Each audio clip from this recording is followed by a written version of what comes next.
Antonio Brown, and his second fresh start in the last 6 months. Now, tomorrow is AB's first practice with the Patriots, but yesterday, Bill Belichick saw this when he logged onto his Snapface account, or is he more of an InstaChat guy? That's neither here nor there. It was AB and TB12.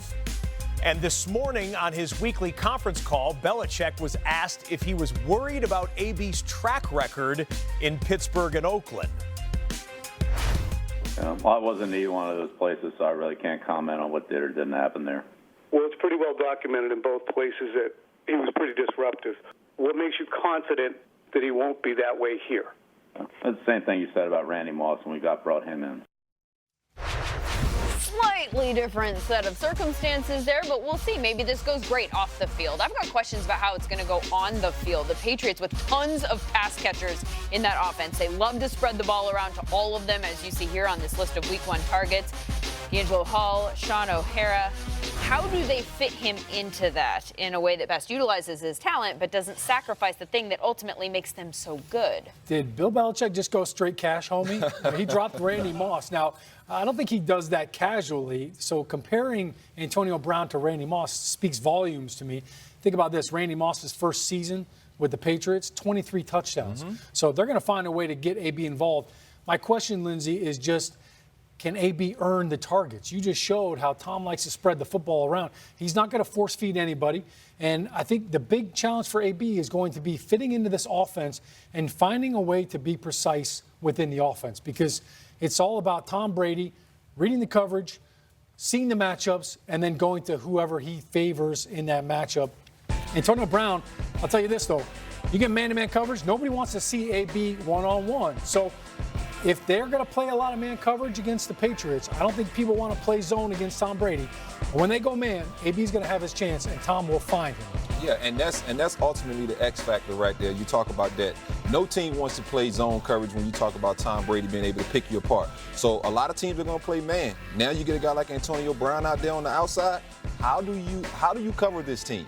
Because you got Antonio Brown on one side. You got Josh Gordon on one side. You got those backs out the backfield that they love to exploit those matchups. And Jules in the slot. You got Julian Edelman, who's arguably the best receiver on that team. Now, I know Antonio Brown is a stud, but when you think about what Julian Edelman does for this team, down in and down out, the toughness and the grit he plays with, I'm excited. I hope this works. And, you guys saw me in the production meeting. I was so pumped up because I want it to work, because it shouldn't be about how many yards is he going to get.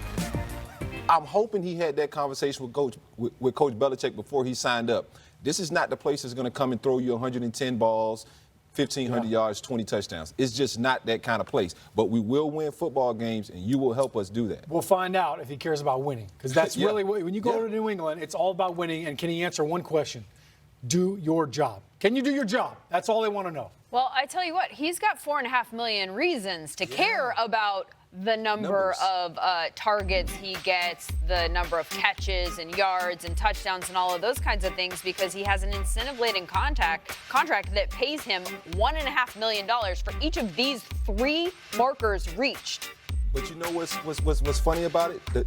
The team option in the next year gives him 20, not 15. So even if he shows he can be a model citizen and just have pedestrian numbers, but still help this team win, help dictate coverage, help open up the run game, he'll get $20 million next year. So if he's a model citizen. But he might have to sacrifice a little bit of money in the short term in order to get that. But point made. A number for you to keep your eye on, 84. Remember, Ben Watson already has it in New England, and there are NFL rules that prohibit players from changing uniform numbers once the season starts. That's why Amari Cooper couldn't trade for 19 when he went to Dallas last year. Ben Watson is suspended, so maybe there's a loophole here as far as his season not having started, but something to monitor moving forward as we track AB's first days in New England. How about a 50 number? How about another number, and that's 6 months, because it's only been 6 months since we tracked his first days in Oakland. Remember this, the hugs at the door of Derek Carr's house, so much excitement that has now given way to other emotions. Not anger, though, according to Carr. I wish Antonio the best. And even if, whatever feelings, I don't even think he has hard feelings towards anybody. He just wanted a different place, right? And so I wish him the best. I hope he gets everything he wants. Wish his family and his children the best. Love the guy, had fun. Practices were really fun. You know, we had a whole bunch of touchdowns in practice. Get to tell my kids that someday, that I threw to him, and all those kind of things. But you know, we're moving on, and we have a good football team, and I'm really, really, really happy to be a part of this team because it's really, really close, and we're like a family.